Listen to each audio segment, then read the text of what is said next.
manusia tentunya. Dan tahun 2005 lalu, kasus virus flu burung Vexillizia virus. Anjing Kita semua telah disebut secara khusus.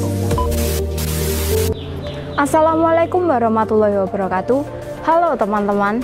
Dalam video ini tim kami mengusung topik mengenai kontribusi One Health dalam upaya mencegah terjadinya pandemi di masa depan. Sebelum kita mulai, apa sih One Health itu? One Health adalah suatu upaya kolaborasi dari berbagai disiplin ilmu yang bekerja secara lokal, nasional, dan global untuk mencapai kesehatan yang optimal bagi manusia, hewan, dan lingkungan, di mana kesehatan manusia, hewan, dan lingkungan adalah hal yang diutamakan. Dunia yang semakin terhubung dan global, transportasi yang semakin canggih, membuat mobilitas manusia semakin mudah. Hal ini menjadikan risiko terjadinya pandemi semakin besar. Indonesia tidak lepas dari ancaman tersebut. Populasi manusia yang tinggi, urbanisasi tinggi, kerusakan ekologi yang masif menjadikan Indonesia berisiko tinggi munculnya penyakit menular zoonosis. Ada beberapa langkah yang perlu dilakukan untuk mengantisipasi dan mencegah terjadinya pandemi di masa depan, yang sekaligus akan meningkatkan kualitas hidup masyarakat Indonesia. Pertama, mengidentifikasi dan meminimalisir risiko spillover dan zoonosis. Beberapa jenis satwa dalam kondisi tertentu memiliki risiko yang tinggi untuk menularkan virus kepada manusia ataupun sebaliknya.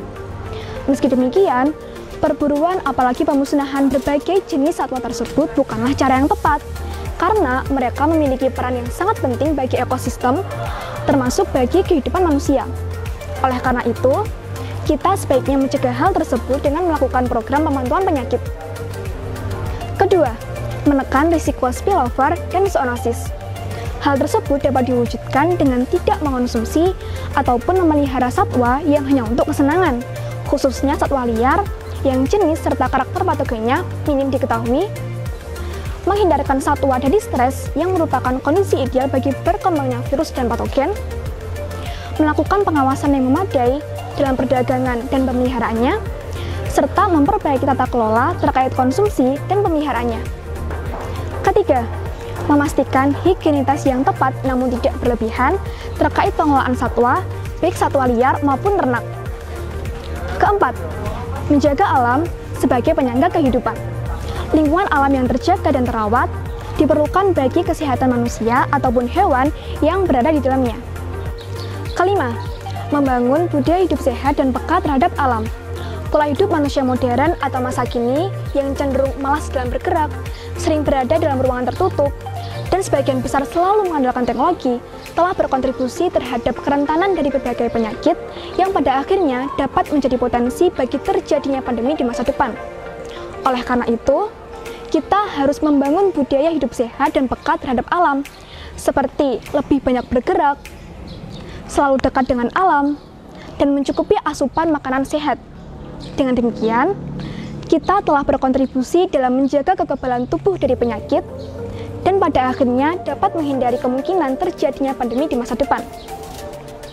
Dalam One Health juga dipromosikan penelitian bersama terhadap penularan spesies dan surveillance serta pengendalian terintegritas antara manusia, hewan domestik, dan hewan liar.